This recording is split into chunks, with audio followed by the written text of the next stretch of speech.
예, 숨 막히는 낙심에서 다시 일어나라. 숨 막히는 낙심에서 다시 일어나라라는 제목으로 하나님 말씀 증거하도록 하겠습니다. 그 야구 경기 보십니까? 그 구원 투수라고 있죠. 한 보통 9회쯤에 많이 나옵니다. 이 팽팽한 긴장감이 있는 경기에서 구원 투수가 나와서 지켜주면 이기기도 하고 또 역전이 되기도 합니다.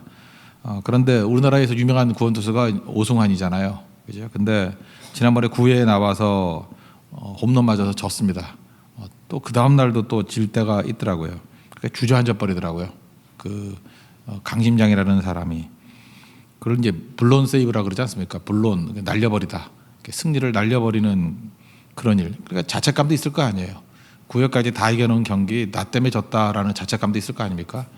그래서 구원 투수가 생각보다 생명이 길지 않답니다. 왜냐하면은 육체적인 힘도 있지만 이 정신적인 충격이 너무너무 크기 때문에. 근데 구원 투수 같은 인생이 우리 인생일 때가 많다라는 것입니다. 뭐 맨날 승리하는 거 아니잖아요. 어떤 때 다 이긴 것 같은데 나 때문에 역전당하고 패배하고 그래서 힘을 잃어버릴 때가 많이 있다라는 것입니다. 그게 우리 인생이라는 거예요. 인생에서 블론 세이브가 얼마나 많습니까? 그죠? 그때만 잘했으면 됐는데 이렇게 뒤집어지는 경우가. 그 바울도 그랬다는 것입니다. 바울도 보기에 따라서 뭐 기적도 많았죠. 뭐 기적 가운데 감옥에서 나오기도 했고 또 병자를 고치기도 했고 또 여러 문화권에 가서 하나님 말씀을 증거했을 때 주께로 돌아오기도 했습니다. 그런데 바울이 고난당한 거 생각 안 합니까? 수없이 맞았고요. 난파당했고 고생했고 오해당했고 뭐 살 소망까지도 끊어졌다 그러잖아요. 오늘 본문을 보니까 사망 선고까지 받은 바 되었다. 이게 만만한 인생이 아니었다는 것입니다. 그럴 때 블론 세이브 당한 투수 같은 그런 느낌이 들었다라는 거예요. 우리 인생도 마찬가지죠. 이렇게 낙심의 내용이 많다고요. 하나님이 함께 하시지 않는 게 아니고 승리의 경험도 있지만 낙심이 되거든요. 이번 우리 대만 선교도 큰 은혜가 있었잖아요. 큰 은혜가 있는 선교 돌아오고 나면은 삶은 그대로거든요. 그래서 은혜가 크면 클수록 돌아와서 낙심하는 사람 많아요. 그거 이제 미리 예상하고 있어야 되는데 그거 잘 모르거든요. 이제 그 선교지에서 큰 승리가 있었던 것 같이 삶에서도 변화가 나타난 줄 알았는데 그대로예요. 그러니까 이상하다라고 하면서 오히려 넘어지는 사람 많이 있다는 것입니다. 연애할 때도 마찬가지예요. 연애 실패하면 뭐 어른들이 볼 때 아무것도 아닌 것 같이 보이지만 본인은 뭐 죽고 사는 문제 같이 보이거든요. 연애 실패도 참 힘들죠. 결혼 실패 얼마나 힘들겠습니까? 연애 실패보다 제가 볼 때 한 10배 힘들걸요. 연애하다 헤어진 것도 만만치 않지만 이 결혼까지 해가지고 헤어진다는 것은 그 충격이 엄청난 거겠죠. 사업 실패 막막해요. 이건 뭐 도저히 먹고 살 길도 없고 취업 실패, 경제적인 위기. 하여튼 우리 인생 가운데 이렇게 어려움을 당하게 되면 돌파구가 보이지 않을 때가 있다라는 것입니다. 바울이 고린도서 1장에서 상황이 그랬던 것 같아요. 내가 사형 선고를 받았다. 살 소망이 없다. 그렇게 얘기하지 않습니까? 그러니까 돌파구가 없다라는 거예요. 이때 어떻게 벗어나는지 오늘 그 삶의 돌파구를 찾는 그런 수순을 한번 봤으면 좋겠습니다. 첫 번째는 하나님 앞에 솔직해지는 겁니다. 있는 모습 그대로. 뭐 찬양도 있잖아요. 있는 모습 그대로 주님 앞에 서기를 원합니다. 내 모습 이대로. 그 바울은 지금 자기 자신이 절망에 있는 모습을 그대로 드러내고 있지 않습니까? 우리나라 초대 선교사들이 왔을 때 한국 선교가 어려운 중에 하나가 뭐냐 그랬더니 예스가 노우일 때가 있고 노우가 예스일 때가 있다고. 이 체면 문화 때문에 이게 무슨 소리인지 모르겠다고. 서양 사람 입장에서 그럴 거 아니에요. 그러니까 우리는 이게 반대로 얘기하는 경우가 참 많아요. 힘든데 힘들지 않다 그러고 힘들지 않다 그러는데 진짜는 힘들 수도 있고.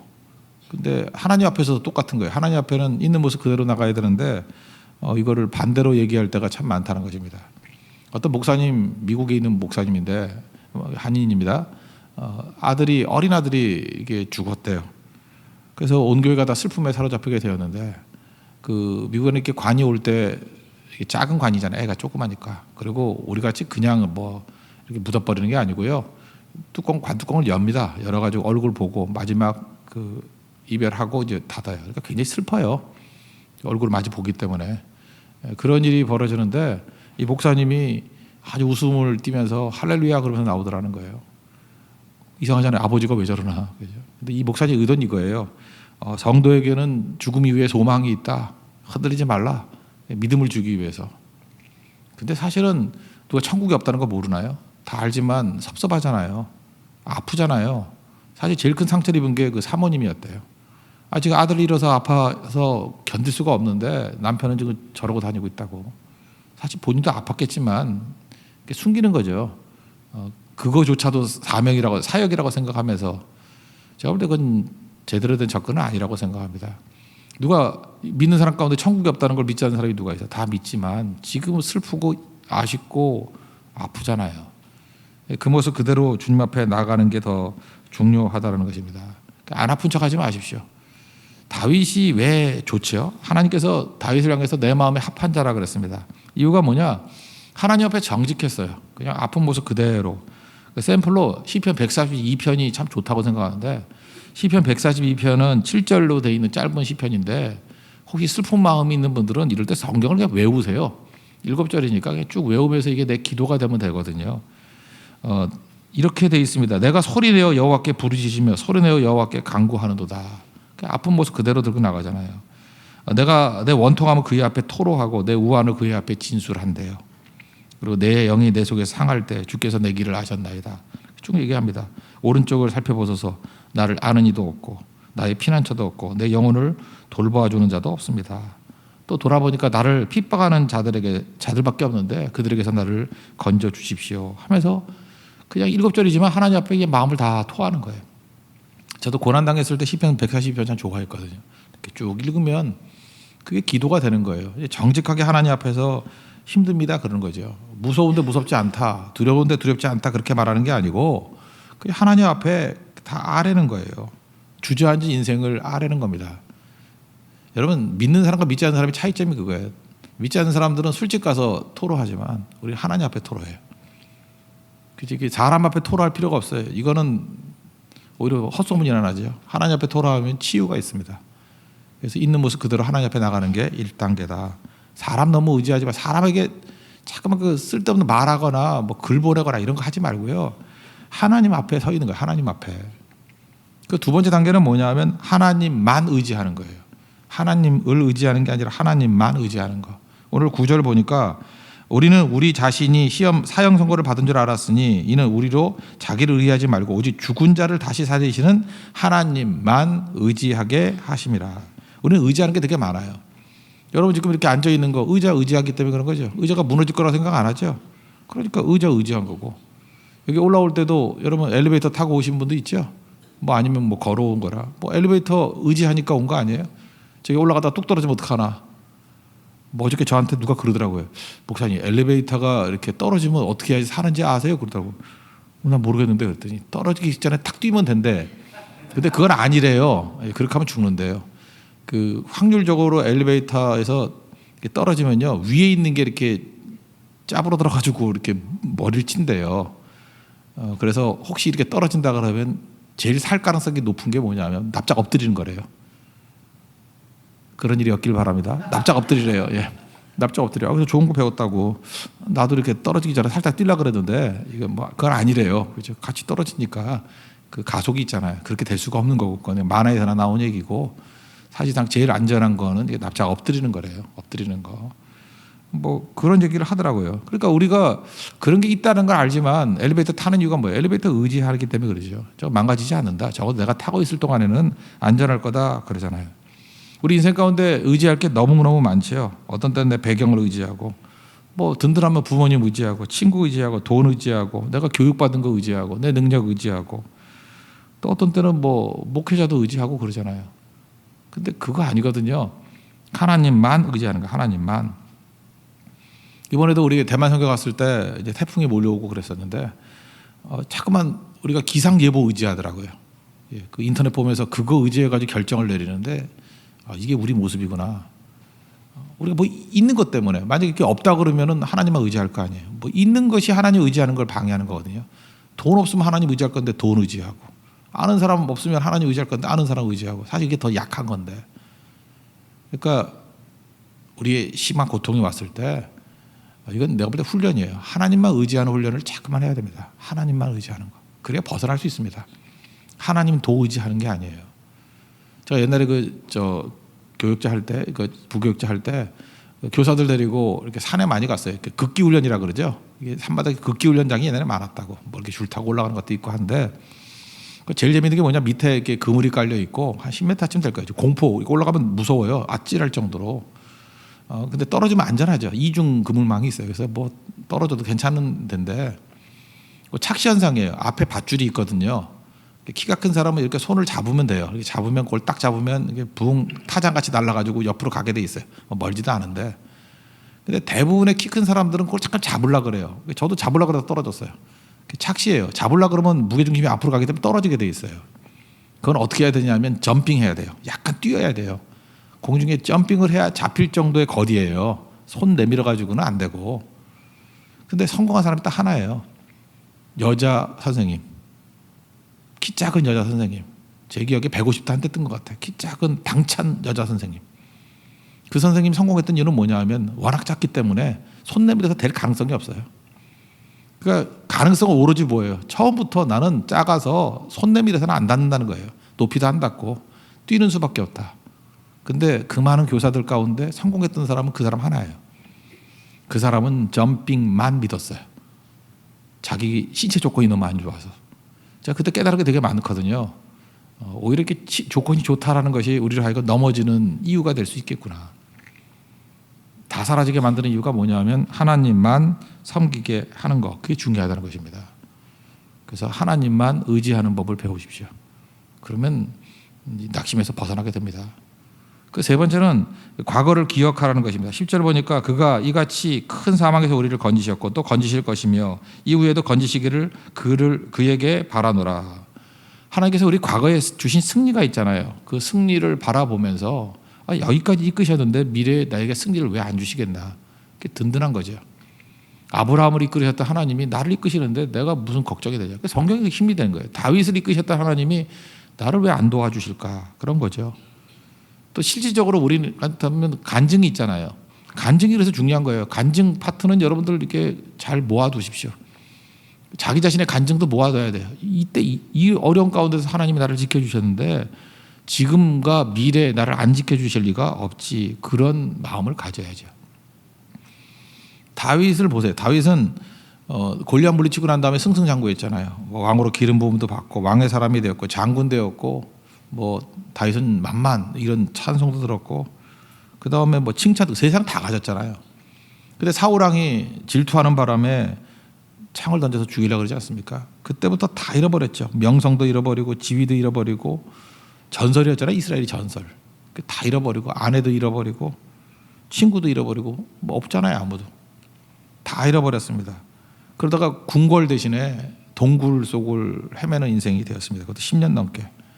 그러다가 이제 알량하게 한 400명 모였거든요. 아둘람굴에서. 좀 늘어가지고 600명.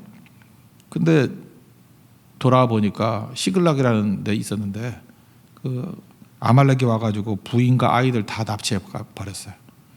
그랬더니 부하들이 성경을 이렇게 얘기합니다. 힘이 다 빠지도록 울었대요. 낙심한 거죠. 낙심도 이런 낙심이 없죠. 이건 처자식 다 잃어버렸으니까 낙심했는데 거기서 끝나는 게 아니라 너무 화가 나가지고 다윗에게 돌 들어서 쳐 죽이려고 그랬어요. 이거는 사면초가죠. 이건 답이 없잖아요. 자기도 슬픈데 옆에 있는 측근조차 적으로 변화가 되는 거예요. 온통 적인데 온통 적이에요. 근데 자기 부하들조차도 돌 들고 죽이겠다가 나오니 답이 어디 있어요? 끝난 거죠. 이건 다 끝난 거예요. 이건 최악이에요. 최악 중에 최악. 근데 사무엘상 30장 6절을 보니까 다윗이 크게 다급하였으나 이건 최악의 상황이죠. 모를 때까지 몰랐다는 거예요. 그의 하나님 여호와를 힘입고 용기를 얻었더라. 우리 이 체험을 해야 된다고요. 세상 모든 것이 다 나를 대적하고 갈 길이 없다 할지라도 그의 하나님 여호와를 힘입기만 하면 용기를 얻고 일어설 수 있다는 것입니다. 여러분 인생에도 이런 시글락 체험이 있어야 돼요. 하나님만 의지하는 거. 하나님 백성들은 항상 이런 상황으로 우리를 이끄실 때가 있겠죠. 문제가 되게 크지 않습니까? 돌아가신 하영조 목사님 하셨던 얘기 내가 그랬잖아요. 어려운 문제가 목회할 때 너무너무 많았는데 기도하면 기도할수록 문제가 작아진대요. 이렇게 자꾸만 작아진대요. 잠깐 문제가 커지는 건 기도 안 했기 때문에 그래요. 하나님 의지하지 않았기 때문에. 잠깐 문제가 하루 지나면 더 커지고 더 커지고 더 커지고 사실 커진 게 아니라 내 마음이 작아진 거예요. 근데 담대하게 기도하면요 문제가 자꾸만 이게 오그러들어요. 나중에 그분 표현에 의하면 너무 작아가지고 탁 잡아서 입에 집어넣어서 씹어먹어 버렸대요. 문제를. 그래서 또 뱃속에서 커지면 어떡할까? 그죠? 이렇게 씹어먹어 버렸대. 그러니까 그 무슨 의미인지 아시겠죠? 자꾸만 이렇게 문제를 키우지 말라고요. 그거는 자기 의지해서 그래요. 그러니까 잠깐 일이 커지는 거야. 기도하면 문제가 작아져요. 문제가 쉬워진다고. 잠깐 일이 어려워지는 건 욕심이 들어갔기 때문에 그래요. 일이 잠깐만 어려워질 리가 없죠. 하나님께서는 우리 쉽게 만드시고 더 작아지게 만드시고 하나님 의지하면 이기게 만드신다는 것입니다. 여러분 하나님 기대하셔도 됩니다. 우리가 믿는 하나님은 위대한 하나님이십니다. 믿어볼 만한 분입니다. 기대해 볼 만한 분입니다. 하나님 믿고 의지해 보십시오. 반드시 승리 주신다는 것입니다. 그리고 네 번째 단계는 뭐냐면 사람의 도움도 겸손히 받으십시오. 11절 보니까 너희도 우리를 위하여 간구함으로 도우라. 이는 우리가 많은 사람의 기도로 얻은 은사로 말미암아 많은 사람의 우리를 위하여 감사하게 하려 함이라. 고린도 교회 문제 많은 교회였습니다. 아마 교회 문제라면 이 교회 다 모여있던 것 같아요. 약한 교회예요. 그럼에도 불구하고 사도 바울은 겸손하게 나를 위해서 기도해달라 도와달라 그러지 않습니까? 그러니까 보잘것없는 사람이라 할지라도 도움을 요청하는 것도 필요하다고 생각을 합니다. 사도 바울이 겸손함이 있었어요. 하나님이 도우실 거예요. 그러나 동역자들의 도움을 통해서 하나님이 일하신다는 것을 알았다는 것입니다. 어떤 사람이 뭐 이렇게 물난리 나가지고 뭐 다 죽게 됐다면서요. 근데 헬리콥터가 왔더니 가라고. 나는 하나님만 의지하겠다. 하나님이 도와준다. 또 두 번째 왔더니 또 가라고. 하나님만 의지한다고. 그러다가 죽었대요. 천국 가가지고 하나님께 항의했다 그러죠. 왜 나 안 도와줬냐고. 하나님 말씀하시기를 내가 두 번이나 보냈는데 왜 안 받아들였냐. 뭐 지어낸 얘기겠죠. 근데 그런 거하고 맞는 것 같아요. 그죠? 하나님께서 직접 도와주시는 것도 있겠지만 헬리콥터를 통해서도 건져주실 길이 있는데 그 자기 생각에 그건 하나님의 도우심이 아니다라고 거절하면은 그거는 잘못된 거겠죠. 하나님께서는 많은 동역자들을 통해서 우리를 돕고 일으켜 주신다는 것입니다. 심지어 예수님조차도 그랬잖아요. 겟세마네 동산에서 십자가 지시기 전에 힘드시니까 제자들을 향해서 기도해달라 그러잖아요. 예수님도 그랬잖아요. 나를 위해서 좀 기도해달라. 자면은 아예 필요 없다. 나 혼자 하고 말지. 그러지 않고 또 깨워서 기도하라고. 같이 가는 겁니다. 낙심해서 이기는 길은 뭐냐면 동역자의 도움을 받는 거예요. 우리 혼자 사는 사람 아무도 없습니다. 교회가 그리스도의 몸이라 그러잖아요. 각 지체라고. 서로 돕고 사는 거예요. 서로 돕지 않으면 일어설 수가 없는 거거든요. 이런 얘기 뭐 한 번쯤은 들어보셨다고 생각하는데 그 어떤 여자분이 계시는데 계속해서 이렇게 한쪽 눈을 가리고 자꾸만 이렇게 계단도 오르고 한쪽 눈을 가리고 아기도 업고 다니고 잠깐 그러더라는 거예요. 이렇게 눈 가리고. 그래서 왜 그러시냐고 그랬더니 뭐 그 아기가 있는데 딸이래요. 딸인데 선천성으로 이렇게 한쪽 눈이 오른쪽 눈이 없대요. 근데 의사 얘기가 좀 크고 난 다음에 성장기 끝나고 난 다음에 이식하면은 볼 수 있다고. 그러니까 엄마가 이렇게 생각하는 거예요.